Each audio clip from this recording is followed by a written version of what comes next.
Good afternoon, everyone. Welcome to today's webinar, 5 Steps to Make Your Sales Training More Effective in 2020. We're so excited that you joined us today. We have a great group here to chat with you and share some of our best practices. I'm Brian Leach. I'm the co-founder and CEO of Unboxed Training and Technology. Richard, I thought you could go ahead and introduce yourself to the group. Sure. Thank you very much, Brian. So my name is Richard Lowenthal, and I'm a managing partner at the Game Agency for a decade now. And for 15 years before that, I was a game developer selling software out in the retail market. Nice. And Catherine, do you want to say hello to everyone? Hi, I'm Catherine Stewart. I am the CEO and president of Knowbly. Knowbly's been around for around 10 years. And I've been in the learning space for over 20 years, having previously worked in higher education and K-12. Fantastic, yes. And Brian Leach, as I mentioned, CEO and co-founder of Unboxed Technology. Been here at Unboxed now. We celebrated our 10th year this past year, and prior to that was with a Fortune 500 company running retail learning for them. So we're so excited that you've joined us today. We've got quite a packed agenda, so we're going to start to dig in. Just a few logistics before we get started. If you have any questions throughout the webinar, certainly use your question box to submit any questions to us. And then we would encourage you at the end of the webinar to actually fill out the survey when you exit. And then there'll be some places where you can request a recording of today's webinar. And then there's some great content from Unboxed, the Game Agency, and from Knowbly that you can actually request at the end of the presentation. Content like our top 20 training trends.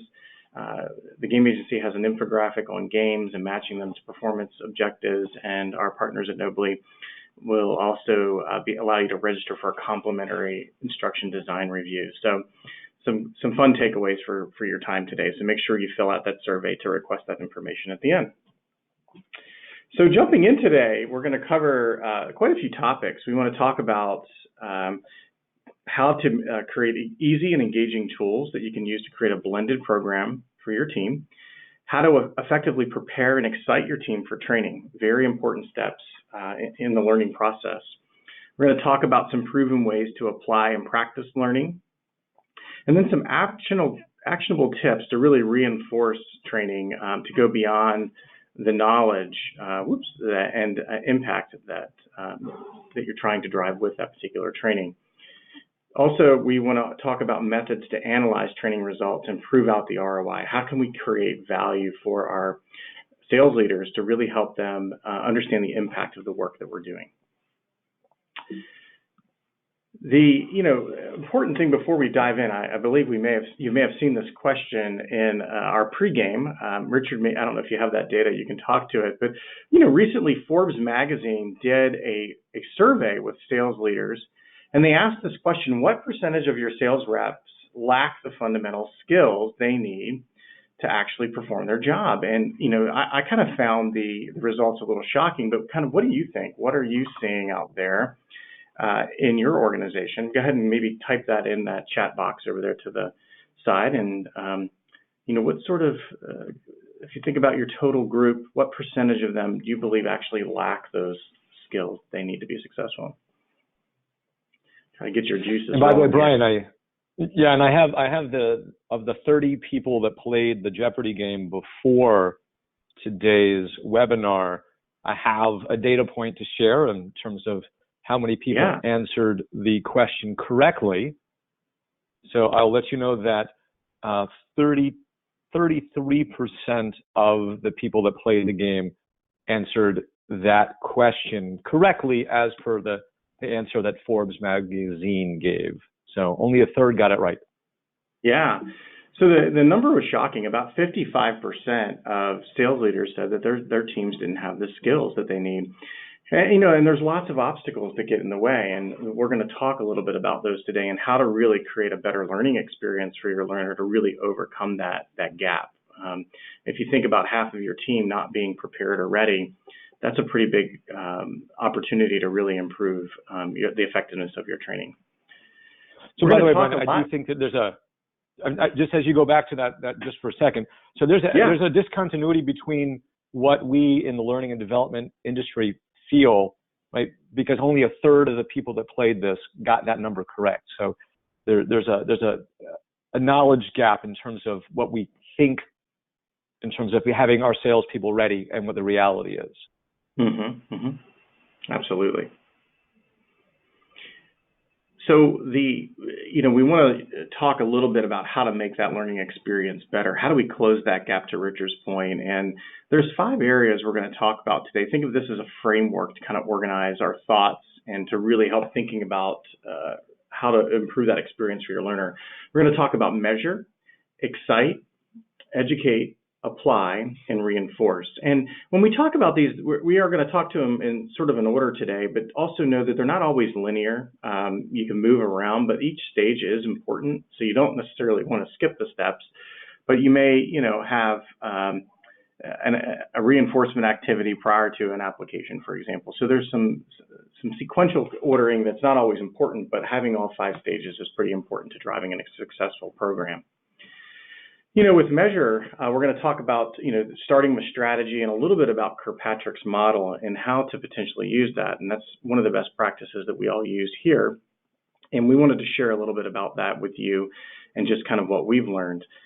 But before I jump in, another stat that's kind of stunning to me that Talent Pulse shared recently.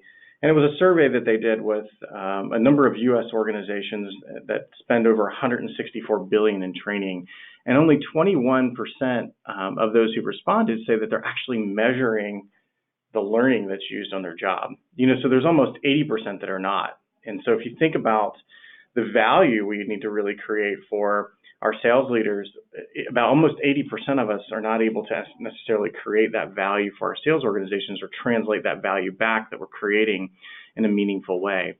So we believe it's very important to start right up front defining those expected behaviors and business outcomes that you're looking for, aligning with your business leaders and your teams on what those outcomes are going to look like, both business outcomes and behaviors. So we kind of use this term start with the strategy before the content.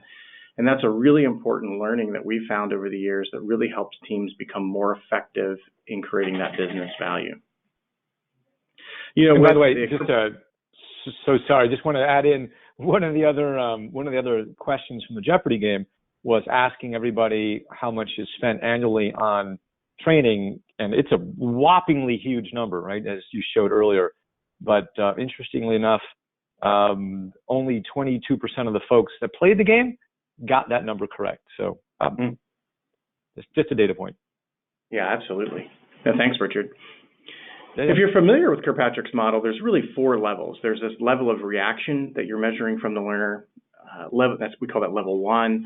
Level 2 is kind of measuring learning. What did the learner actually take away? And that's generally a knowledge check. Level 3 really gets into you measure the behavior impact of what the learner actually learned. And level 4 really gets to that kind of that strong level of what sort of business value or ROI are we creating by implementing a specific training. So let me dig a little deeper into what that may look like. If you start to think about level 1, there's just give you a few examples of some best practices that we've seen work. You can use something called a performance-focused smile sheet. And really what that is a post-course assessment that gauges the learner's emotional response and satisfaction with either a course or a curriculum. You may look at things like having them self-assess their expertise level. Can they apply the learning, or do they believe that they're ready to apply the learning? It's really that emotional response. It's not necessarily fact-based. We're not necessarily seeing them perform. We're just kind of getting their reaction to that training up front. Level 2 is really the use of pre- and post-assessments that measure a learner's knowledge obtained from a course. And actually, Catherine's going to talk a little bit about this in a little bit about Knowbly and some best practices in e-learning. But what a great way to measure where the learner was prior to where they started and where did they end up after they had gone through your curriculum. The third level is the behavior side, and it starts to get a little bit more challenging as you climb this ladder. And this is where we want to see the impact the training is making on the learner's day-to-day behaviors. And this is generally done through coaching, using a rubric or what we call a behavior-anchored rating scale to really measure that performance. having coaching standards for your sales leaders to really go out and validate, and then even tools. There's new technology available to observe the learner on the job, on a ride along, or even in a practice scenario to see if they're able to perform. And that's a very, very important step to the application phase that we'll talk a little bit about later. And then finally, ROI. I mean, this is the area where a lot of our clients actually struggle. And there's a framework that we use that I think is sort of easy, but hopefully you can wrap your head around this with us. We think about what sort of action or outcome are we trying to drive? And we think of this being an incremental action or outcome.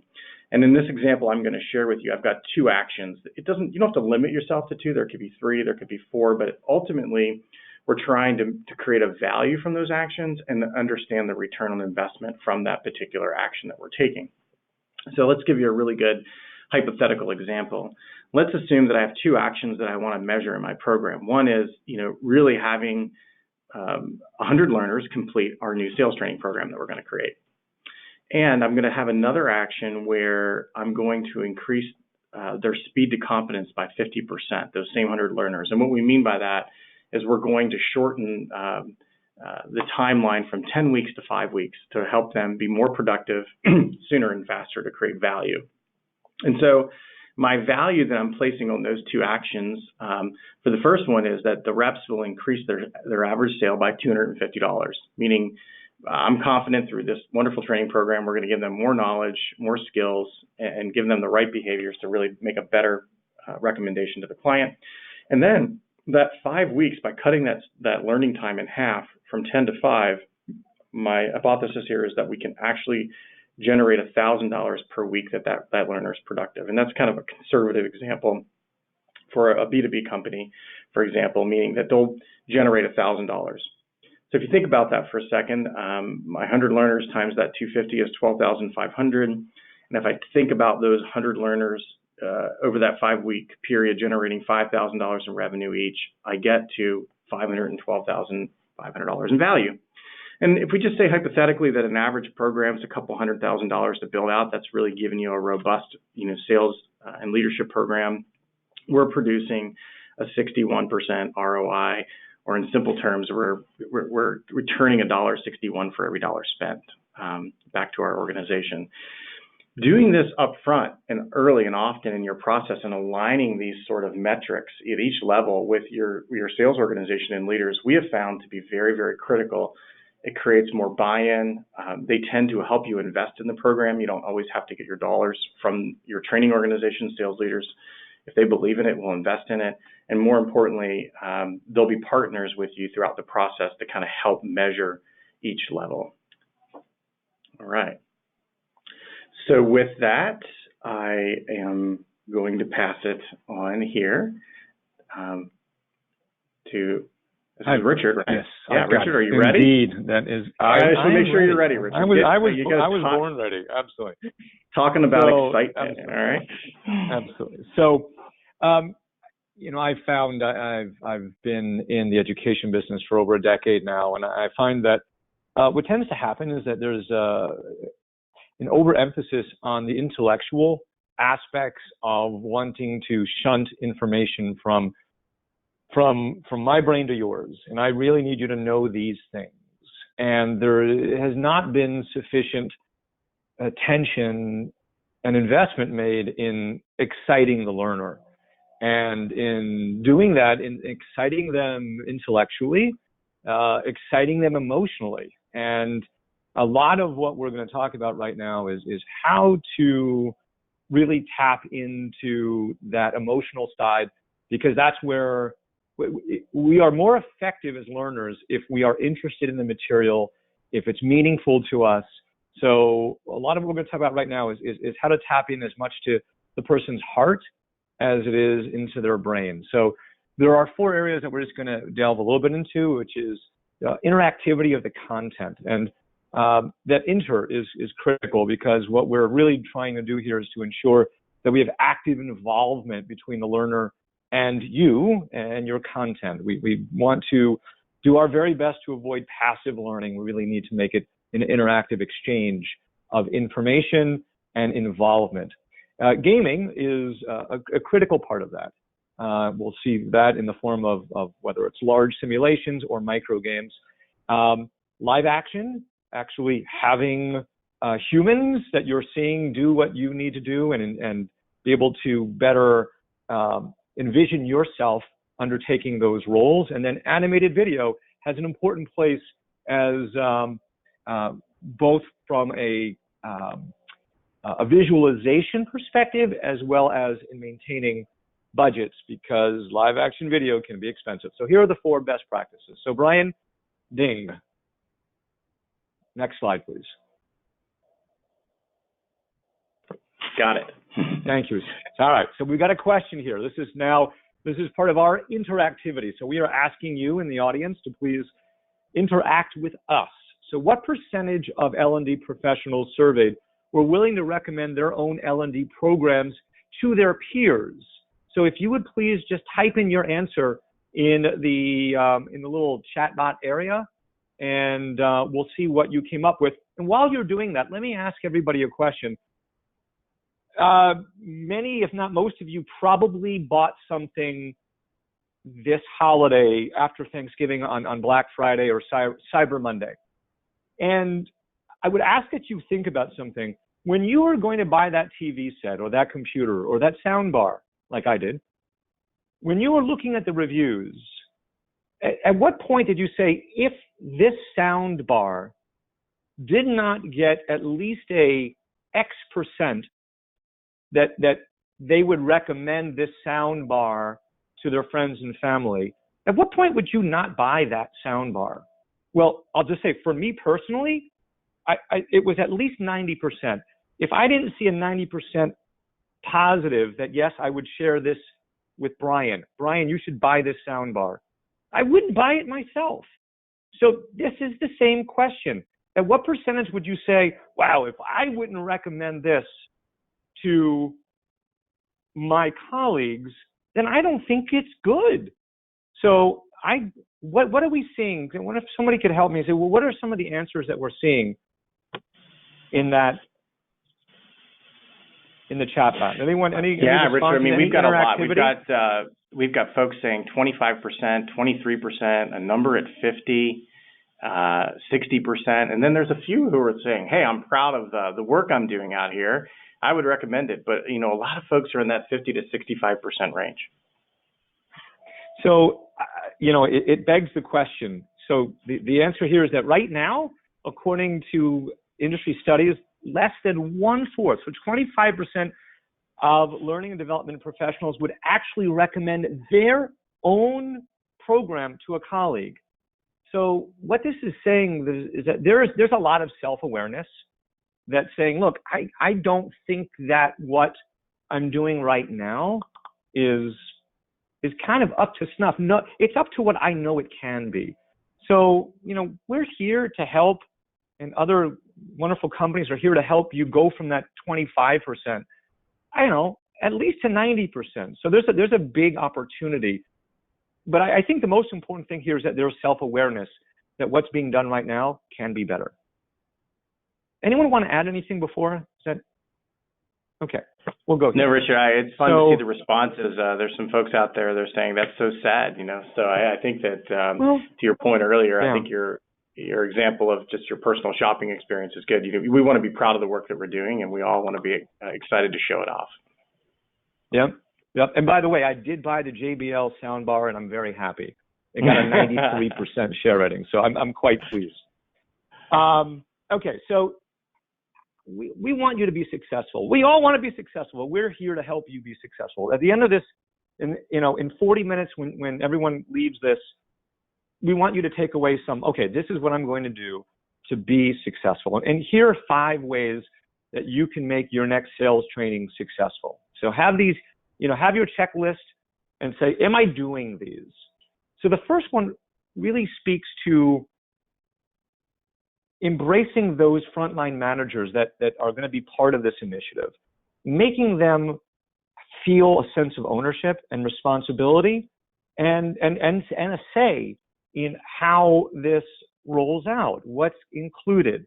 At the game agency, we even like to suggest having your frontline managers have a stake in the game. So whether it's having different groups compete against one another, it's a really effective way of going, you know what? I've got my competitive juices flowing.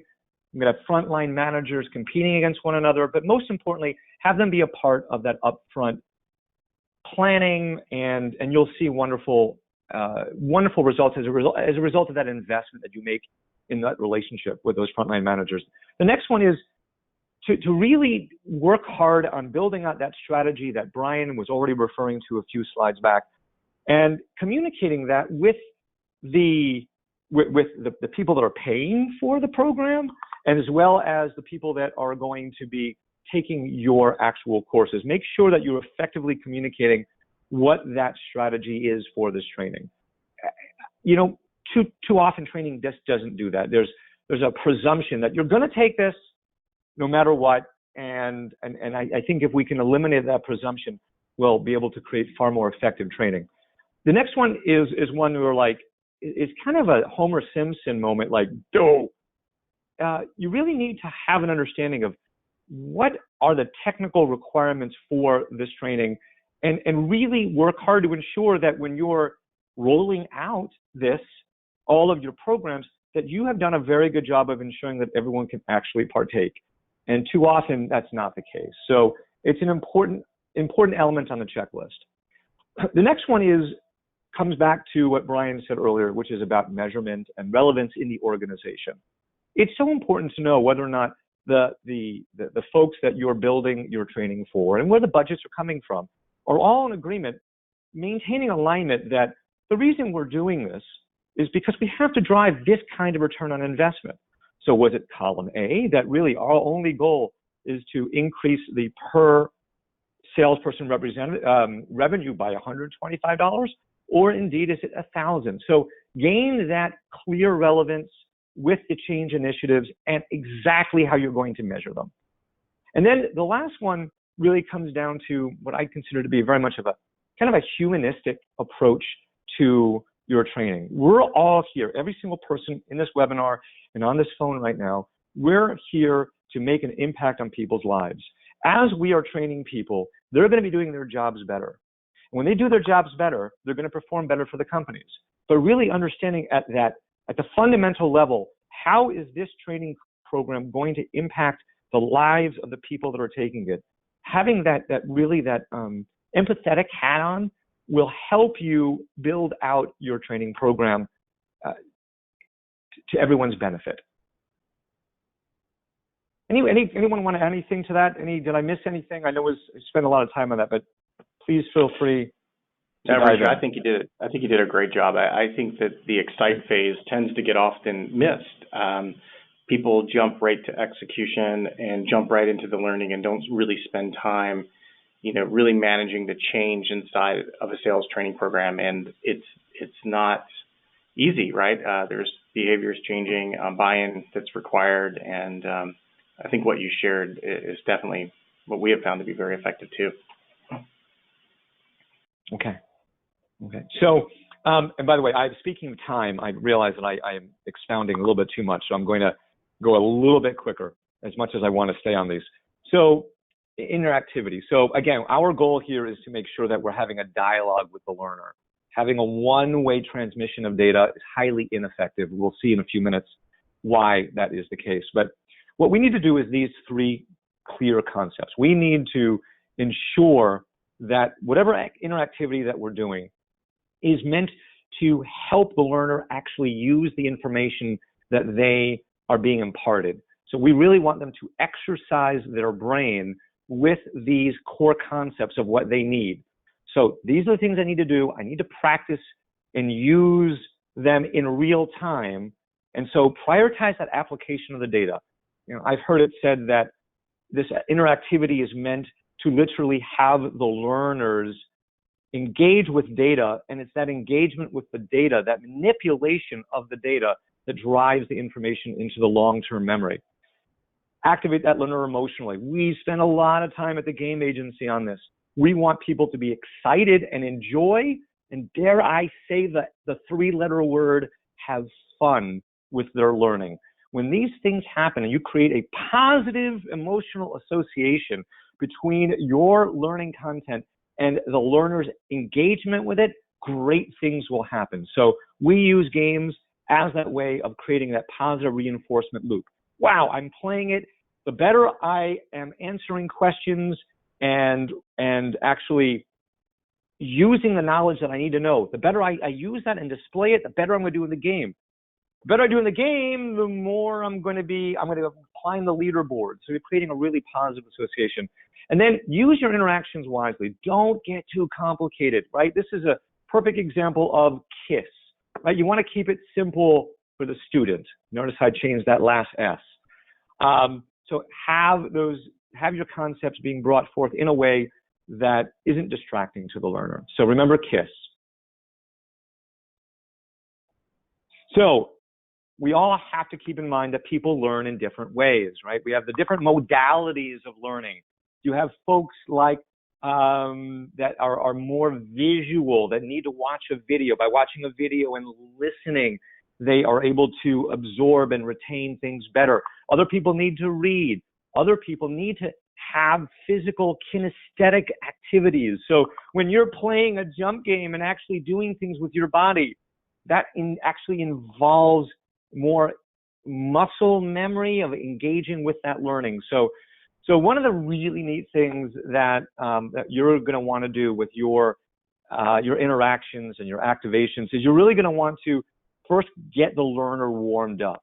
How many of us play tennis? And that's just kind of a rhetorical question. I'm not asking for people to put answers in the chat bot, but rather, when you play tennis, you don't go from driving from your car and instantly get on the court, or at least I hope not.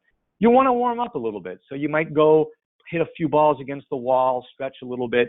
And in that same way, there's a really great opportunity to have interactions where people are refreshing on what they might know. So whether it's a game or some kind of interaction, get their brains warmed up. So this activate prior knowledge is about beginning to fire up the synaptic pathways to the information that you want people to engage in, right? So think about your warm-ups, your mental warm-ups, your brain warm-ups.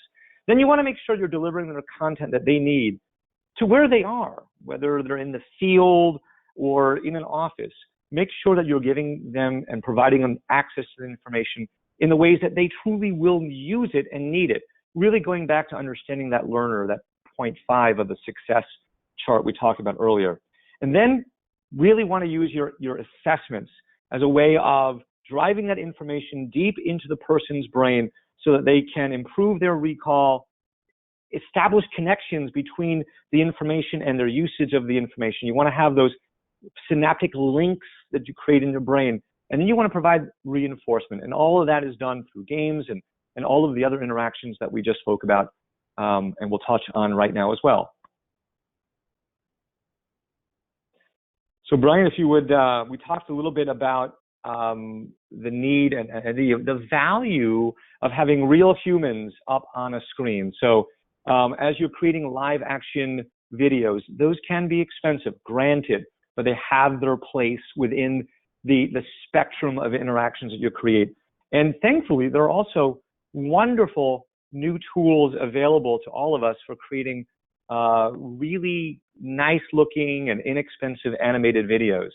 Lots and lots of tools for doing that. So remember your visual learner. Remember, this has an important place within the overarching series of exercises that you're having your learners go through.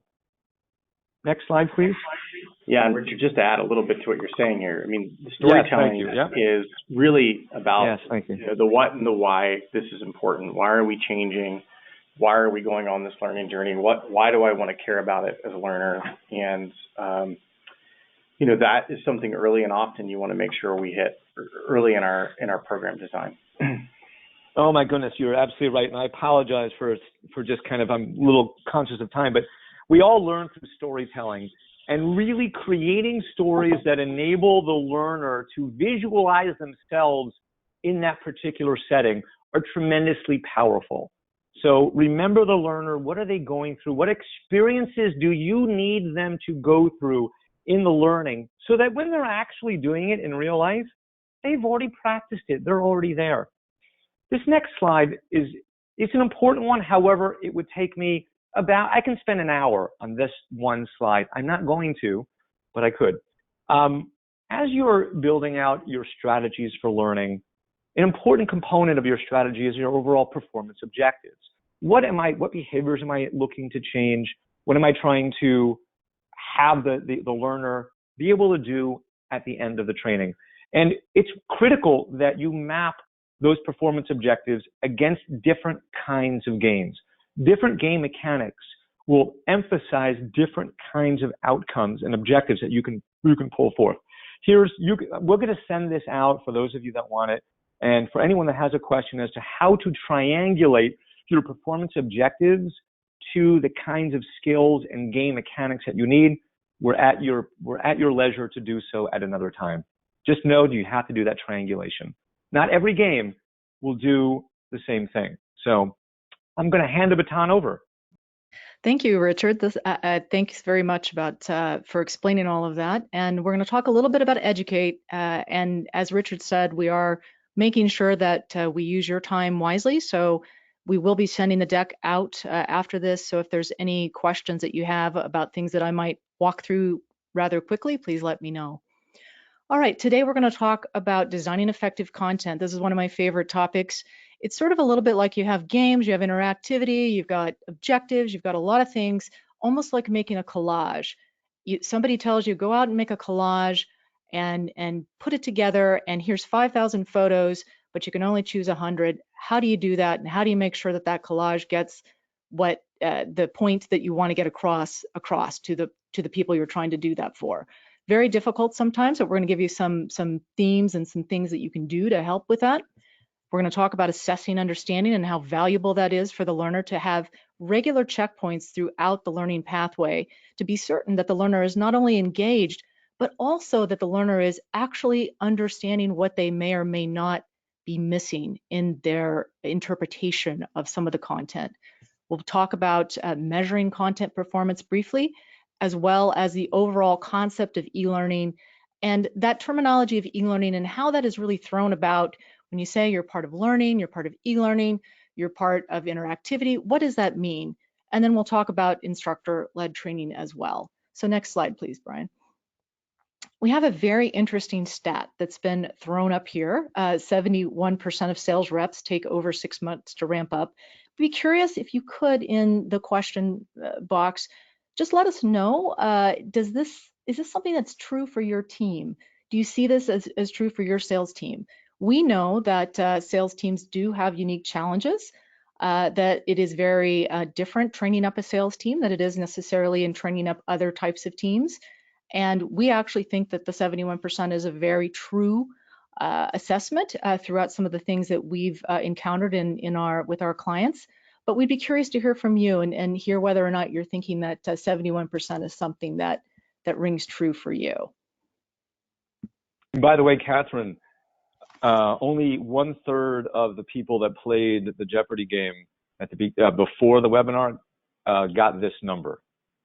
Wow, that's an amazing, again, another stat. And I think sometimes we think data is a little bit too intellectual, but I'd say that data doesn't lie, and it's very interesting to see that. And this is sort of back to the idea of making sure that we check and assess our understanding.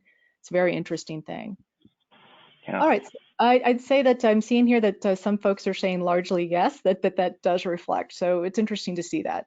All right, we're going to talk over this slide. We're going to spend probably the most time on within this section because I want to make sure that we come away with the idea of what these items mean and why they're so important in designing effective content. Back a little bit to what Brian said earlier in the slides about making sure that we've outlined our strategy first before we delve into the content prep. That's a great thing to do, and it's essential to be able to provide good learning to folks. However, once you're ready for content, you definitely have to jump in, and you have to jump in and make sure that you're moving forward and that you don't have breaks in your development. The first thing that we always like to talk about is defining value. Basically, clearly summarizing why the user should engage and how they're going to benefit from that content. I believe Richard also touched on this in the gaming, but it's also, this is something that we believe from working with folks, that a very quick survey at the start of a course or at the start of your module can really determine not only your learner's interest level, but it also gives you and them an estimate of what they actually know.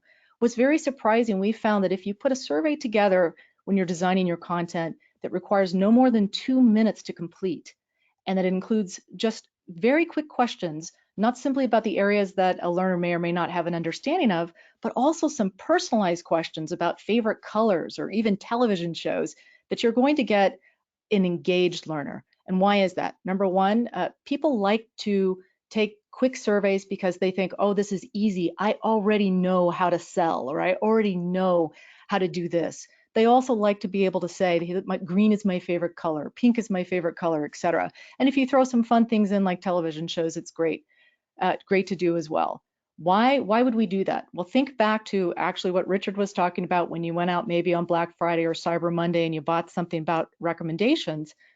What you want to be able to do after you take the quick survey is then have your course or your learning pathway recommend things, just like Amazon, basically based on your responses. You might be interested in customized learning paths. You might be interested in this type of a theme, or you might want to check out this course or this type of training. And what we found when working with folks in this area is that many people are very surprised. And I say many, and I actually do have a stat from Forbes, which states that 88% of folks who take a 2-minute survey assessing their needs, 88% of them are surprised by what is recommended and what they do and do not know. I think that's an amazing stat, 88%. It says almost 100% of people who do that are going to be surprised, and they're actually going to potentially learn that they may not know everything they think they do. And that's great. Mm-hmm. The other part of it is also throwing in things like the themes and the avatars, allowing people to choose those types of things up front in the content. It makes that content journey fun, and it also brings a little bit of personality to what you're doing with the content. The last part of it is also you're going to be able to represent core concepts and objectives throughout all of the learning pathway. So it's very important, again, to get that initial upfront understanding of what your learner is actually trying to achieve, where their weak points are and where their strong points are, so that those objectives can be clearly notated in any content that you put out there. There's various ways to do that. You can have them in headings, you could have it in bolded text, you can have it in pop-ups, or even reflected in games or assessments. But it's very important that you have those objectives, and those objectives are tied back to the original assessment, the 2-minute assessment, and those are reflected throughout the course. Next is personalized feedback. Everybody these days has a very specific need. I think in the past, there was always a one-size-fits-all approach. We've heard that probably many times. We even get clients these days who say we have a lot of different groups, but we need a one-size-fits-all approach. But then when you sit down with folks and you really talk to them about, if you want a personalized, if you don't want a personalized approach, you want a one-size-fits-all, how much is that going to engage your learners? Are those learners going to be engaged? Are they going to feel as if this is a course that is put together for them, to help develop them, to help them move along their path? Or is this something that was bought off the shelf, thrown together, and merely a checkbox? The answer is 100%. People do not want to feel as if it's a checkbox course. People want content that is personalized. And again, back to the idea of Amazon, when you buy something there, it'll say, based on your responses, you might be interested in X, Y, or Z. That speaks to people. People like that because they think, they're understanding what I'm looking for. This is great. The other part of it is being able to put in some check your understanding questions within the course itself. This will also help with the feedback, and within those questions, you should have things that are directed. Sometimes we recommend doing it at first person.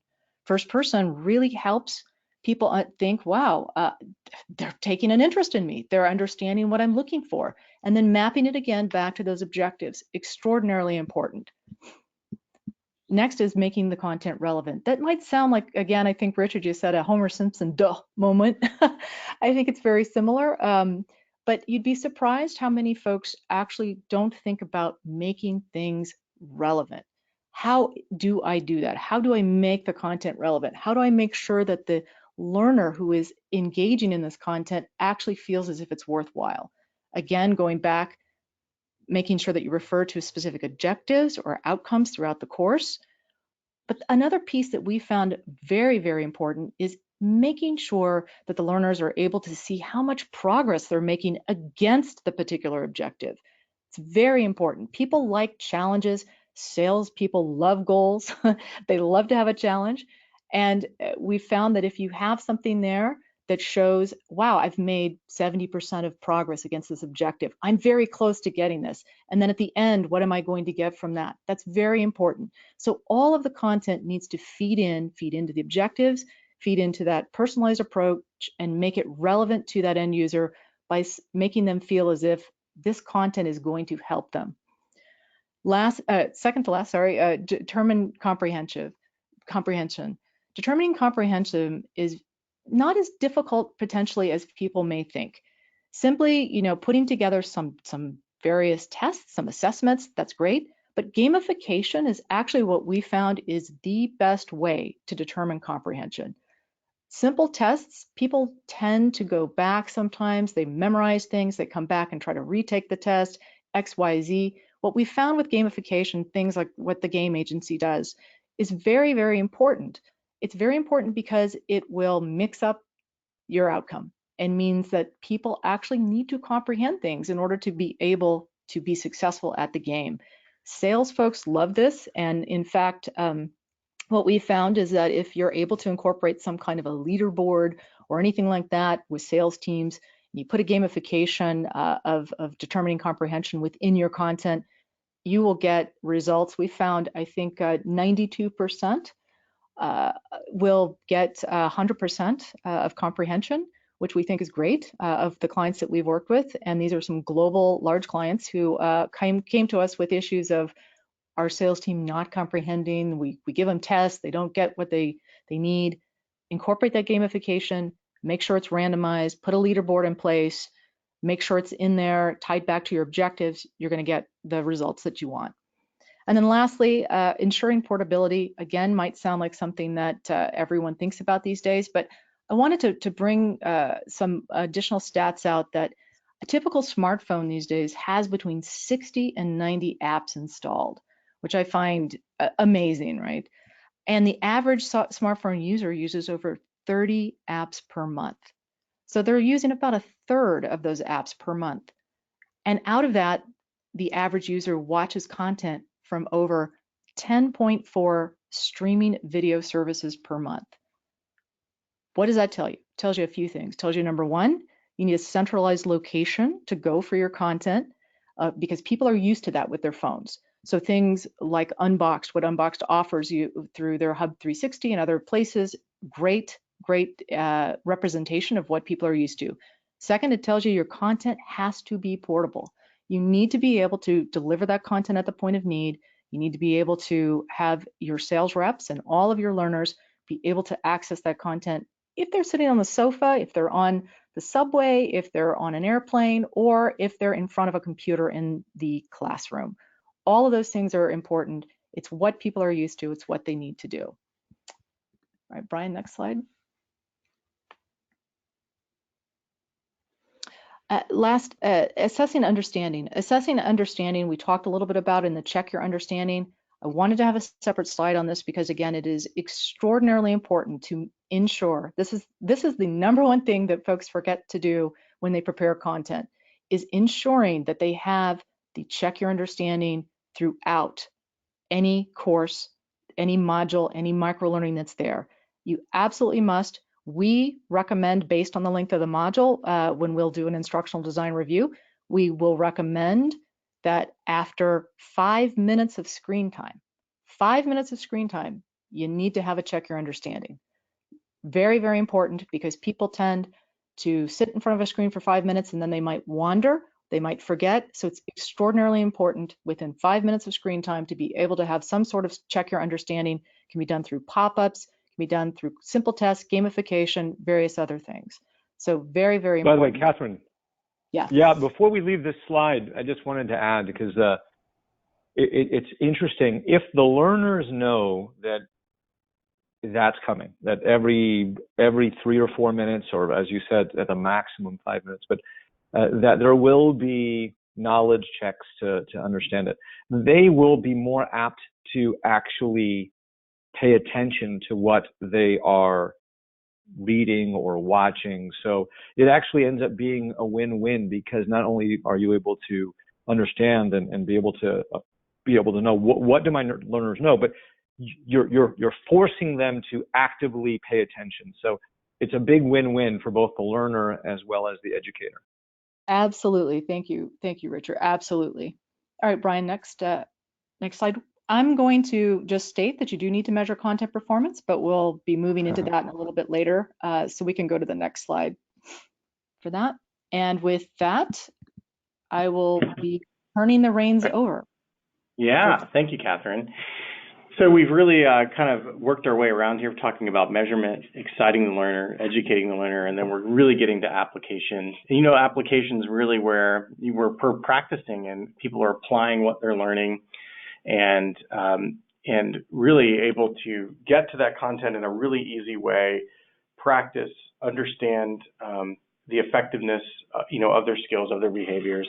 And we thought we'd share a few best practices. These aren't the only ones out there. Obviously, there's fun things like role play, some in-person kind of situational learning, tons of just things to go do. But we thought we'd share 3 that we're excited about. One, just the ability to make the learning easy, and having one central place to access content is really, really important. We're going to talk a little bit about situational learning, the role it can play inside of application, and video-based coaching. And so I think, Catherine, you mentioned Hub 360 earlier. We believe that having one place where learners can go to find information is so critical. There's some fun data from ZoomInfo where they were surveying sales reps, and they talked about the ease of finding the content they needed to go support a sale. And 65% of them shared that they couldn't find that in one place. And often enough, when we get inside of organizations, we'll find that they may have a SharePoint, they may have a Box account, they may have a learning management system, they may have some content on someone's hard drive, and the ability to really just get things done is difficult. And so, we talked about Hub 360. This is a new sales enablement platform where learners can find everything they need to learn and sell. Kind of think of a place that has a place to actually go out and administer learning and an interactive learning experience, along with part of the platform that's customer facing, to have the tools that they need to go out and engage that customer of yours. And really, what we have found is when we make accessibility easier, and we can really start to pull that content into one place and give sales teams one central location, we take that, what I call, path of least resistance away. We're all human, and when things are difficult, we tend to avoid them. And if you want to make your training more effective, really the accessibility is really, really key, and inside of these platforms are a great way to practice. And so, here's an example with one of our clients with the game agency where, we've built out a phenomenal learning journey where people can come in and learn. There's custom animations, some of that interactivity that Catherine was talking about. We have achievements and leaderboards built in, great educational content using a lot of that interaction design that Catherine was chatting about, and Richard earlier. Communication, social learning, so folks can actually talk about their best practices and share what they're learning. Rewards to kind of reward that learner for the work that they're doing, and more importantly, analytics to measure are people taking that training. We talked a lot about that level 1, level 2 measurement. In a great platform, you should have good tools that will allow you to do that pretty easily, and that's something we can find inside of that application phase. Also, by the way, Brian, before you leave, just for 3 seconds, yeah. If you don't mind going back, just wanted to have everyone realize. So this is for a cosmetics company, in which one of the things I think our teams did a great job was creating an emotional connection, even here in this 360 portal, where you're able to now go and find all your content, take your classes, take your all your training. But now I feel much more a part of this, because this is so branded to my company and to what I'm selling. So you create a real emotional connection that starts at your learning and takes you all the way through the selling. So I wanted to make sure to point out that even here, that emotional connection is very important. No, that's great, Richard. Thank you. And look, we've also seen this with one of our pharma clients. I mean, in the pharma industry, there's a lot of work to be done to certify folks. That level 3, can we validate behavior, is really, really critical. And, there's coaching tools and applications now built into the platform to really help that. And here's an example where we used a 3-day event working with one of our clients to certify close to 1,000 reps in that period. And really the objective was to allow them to have a self-directed, kind of engaging learning approach. So they had some pre-work and some learning that they did on their own. There was a level of baseline assessments, post-assessments, some of the best practices we talked about earlier, the self-directed courses, gaming to kind of reinforce and apply. And then obviously layering in an observation tool through coaching in the platform allowed us to validate that the learner could they actually show off what they knew. And very, very critical. And this is a process that could take, many, many months in the past. You're able to really, with good technology, great content, and thoughtful measurement put into the approach. Right now we've kind of gotten through level 1, level 2, level 3 that we referred to earlier in the presentation. The other best practice is situational learning. There's nothing better than putting learners in a safe environment to really have them make choices. We talked about behaviors. Behaviors are choices, and in situational learning, it can be designed to where you're literally presenting both the right and the wrong solutions, taking learners down learning paths to let them understand both the positive and negative impacts of their choices. And there's many ways to do this, using animation, using live action video, to really bring it to life for our learners so they can understand in an immersive environment how to actually apply what they've learned. And situational learning, we have found, is very, very critical. And then obviously if you're using adaptive techniques along the way, it can really be fun for the learner and allow them to learn to apply what they've learned early in that learning journey. And then I hinted about this earlier, video coaching, both having employees show off their skills, recording them, sharing them with their managers, getting feedback. Even inside of Hub 360, you can post that for the community to learn from and share outward once the manager has approved it. And then even observation, having tools built into the platform for coaching that allow you to give feedback to the learner on how they're performing a task, whether it's on the job or in a training scenario, really, really reinforces that application and creates measurability around how a learner is doing. And so let's talk a little bit about reinforcement. And so, Richard, I'm going to turn this back to you. I know we have 5 minutes, so hopefully we can accomplish the end here in the next 5. Very good. So we have talked about assessments, their importance in keeping your learners engaged and finding out what you thought they knew but didn't really know. Let's just go ahead and go to the next slide real quick. So within 20 minutes, so it's now almost 3 o'clock. By 3:20 Eastern Standard Time, unfortunately, even if Catherine, Brian, and I did the best job imaginable, you will have forgotten about 40% of what we talked about. And by tomorrow, very little will have remained. It's just the way our brains work. So if we can, next slide, please, Brian. Our goal is to beat this forgetting curve. And how are we going to do that? We're going to beat that curve. We're going to do a lot better than that curve by having regular assessments throughout the learning. And by the way, that doesn't just mean while someone's taking a course. Please, if you take something really important away from today, is that continue those assessments over time, whether it's a week after or a month after. Take the tools now exist for you to continue assessments later on to keep the material fresh in people's brains. So you're going to want to use all kinds of different assessments, whether they're games or quizzes, to provide those recalls. And you have micro games now, which is something that we at the Training Arcade offer very inexpensively by having a SaaS solution. So we have 8 different kinds of micro games.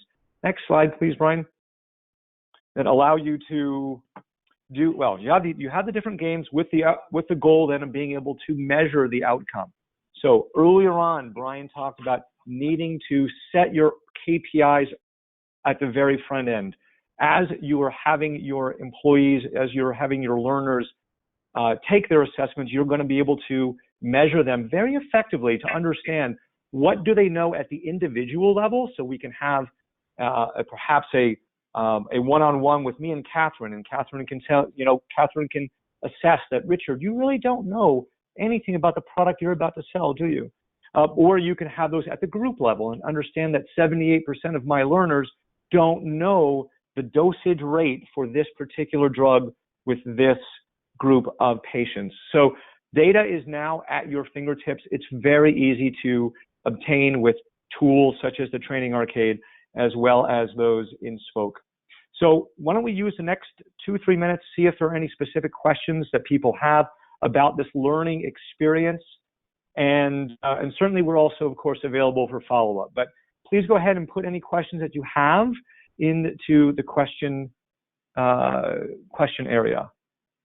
Let's see. And Richard, I know we're waiting for a few of these to come in. Did you have anything you wanted to share about the game? I know we were initially going to maybe show some of those results, but with our time, we probably need to be mindful. Any sure. thing that Let's you would want to talk about there? Let's just take 1 second. Yeah, if you wouldn't mind just letting me share my screen so I can just quickly show in terms of measurement what we were talking about a little bit earlier. We'll take less than 1 minute to show my screen. So earlier, everyone played, a lot of people on this webinar played the Jeopardy game. And this was the data that I was referencing earlier, based specifically on that game. I was able to see all of the 10 questions that you answered, and then be able to note that as a group, 77.5% of the folks got this question wrong. So one of those aha moments that Catherine was referencing earlier. So you now have the ability, everyone on this phone now has the ability to have the kinds of emotionally engaged interactions using games and gamification, and then be able to assess what do my learners know at the individual level, which we can look at specifically, and then at the group level. That was really all I wanted to show there, Brian. I don't know if there are any questions as we round to the top. Yeah, one of the questions came in is kind of how much time should you be spending inside of your program with gamification? So that was one of our first questions, Richard, that came in. If you'd like to take a shot, I could certainly add my thoughts too. Sure. So it certainly depends on what behavioral changes you're looking to make. What we're finding is that in our games, the average player/employee is spending about 18 minutes playing the games involved in a learning course. So those 20 minutes that they're playing, incredibly valuable to driving the retention that we all need for employees to then be able to take the knowledge and use it in their jobs. So each program is different, but 20 minutes we found to be a very good metric. And that's what we've been seeing in the successful learning campaigns that are using the Training Arcade. Perfect. Well, we're approaching our last minute here. We're down to the wire. Nice job. I just want to thank everyone. I know Richard and Catherine and I are all very excited that you joined us today. We have our contact information here on the screen. Feel free to follow up with us with any questions that you may have from the webinar. We're happy to answer those outside. And then really, don't forget to fill out that follow-up survey that you're going to be getting. And then you can request today's recording of the webinar. Obviously, get a copy of the Unboxed webinar for the 2020 training trends and fads. And our friends at the Game Agency have a great infographic on matching games to performance objectives. Richard had chatted about that a little bit earlier in our presentation. And then Catherine and her team will be happy to allow you to register to do a complimentary instructional design review if you want some feedback on your content and looking for ways to make it more effective. I just want to thank you, and Richard and Catherine, any parting words before we let everyone get back to their day? I would just say I would just like to thank folks as well, and thank you for coming. And if you do have questions, as Brian said, reach out to any of us at the information that is listed on the slide. Thank you very much. Thank you, Catherine, and thank you, Brian, very much for bringing us all together. A lot of fun. Thank you. Have a wonderful day, everybody. Bye-bye.